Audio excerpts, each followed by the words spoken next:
பாட்டி நான் காலேஜ் போயிட்டு வரேன், ஏதாவது வாங்கிட்டு வரணுமா? ஆமாம்மா, எனக்கு எப்போதும் வாங்கி தருவியே ஒரு தலைவலி மாத்திரை, அது ஒரு அட்டை வாங்கிட்டு வந்துருமா. உங்க அப்பாட்ட கேட்டா மாத்திரை வாங்கி தராம ஏதோ கலர் கலரா தைலம் வாங்கி தரான். அதை தேய்ச்சி என் தோலெல்லாம் வெந்து போனதுதான் மிச்சம். தலைவலி எங்க கேக்குது? ஐயோ பாட்டி, அது என்ன பலசரக்கு ஜாமானா அட்டை அட்டையா வாங்கி தரதுக்கு? ஏய், எங்க அப்பா என்னை எப்படி வளர்த்தாரு தெரியுமா? சேலை வேணும்னு கேட்டா காஞ்சிபுரத்துக்கே போய் வாங்கிட்டு வந்து கொடுப்பாரு. உன்கிட்ட எல்லாம் ஒரு மாத்திரை வாங்குறதுக்கு நான் கெஞ்ச வேண்டியது இருக்கு பாத்தியா? ஆமா ஆமா, எப்பவும் உங்க அப்பா புராணம் தானா? உங்களை மாதிரி என்ன ஆன்லைன்ல ஒரு துணி எப்படி இருக்குன்னு தொட்டு கூட பார்க்காம படத்தை பார்த்தா வாங்கி கொடுப்பாங்க எங்க அப்பா?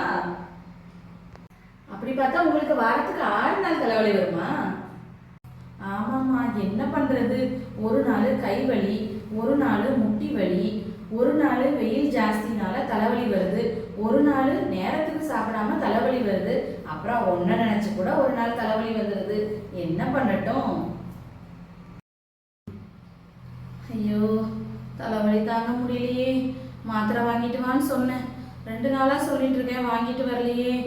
என்ன பண்ண போறனோ? ஐயோ, என்ன பாட்டி இவ்வளோ முடியாம இருக்கீங்க? காலையில நல்லா தானே இருந்தீங்க. இருங்க, நான் உங்களுக்காக ஒரு தைலம் வாங்கிட்டு வந்திருக்கிறேன். எப்போ பார்த்தாலும் மாத்திரையே போட்டுக்கிட்டு கிட்னி ஃபெயிலியர் ஆகிட போகுது.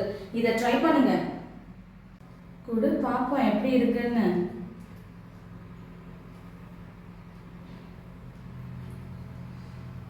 நல்ல மனமா இருக்குது. எங்க அப்பா நான் சின்ன பிள்ளையில இப்படிதான் நீலகிரியில இருந்து வாங்கிட்டு வருவாங்க. அதே மனமா இருக்குது. ரொம்ப நல்லா இருக்குமா? இது சாதாரண தைலம் இல்ல பாட்டி, நீலகிரியில இருந்து உங்களுக்காக ஸ்பெஷலா ஆர்டர் பண்ண தைலம். இது ஒரிஜினல் ஆயுர்வேதிக்ல மருந்து செய்யற கம்பெனி ப்ரிப்பேர் பண்ண மருந்து. இது இவங்களுக்கு 25 வருஷம் அனுபவம் இருக்கு. ஒரிஜினல் நீலகிரி தைலம், அதனால ரொம்ப நல்லா இருக்கும். எல்லா விதமான வழிகளுக்கும் ரொம்ப நல்லது. இந்த தைலம் உங்களுக்கும் வேணும்னா ஃபர்ஸ்ட் கமெண்ட்ல பின் பண்ணி வச்சிருக்கிறேன். நம்மளோட சேனல் சப்ஸ்கிரைபரா இருந்தீங்கன்னா உங்களுக்கு டிஸ்கவுண்ட்ஸும் அவைலபிளா இருக்கு. இந்த வீடியோ உங்களுக்கு பிடிச்சிச்சுன்னா லைக் பண்ணுங்க, ஷேர் பண்ணுங்க, கமெண்ட் பண்ணுங்க, மறக்காம சப்ஸ்கிரைப் பண்ணிக்கோங்க.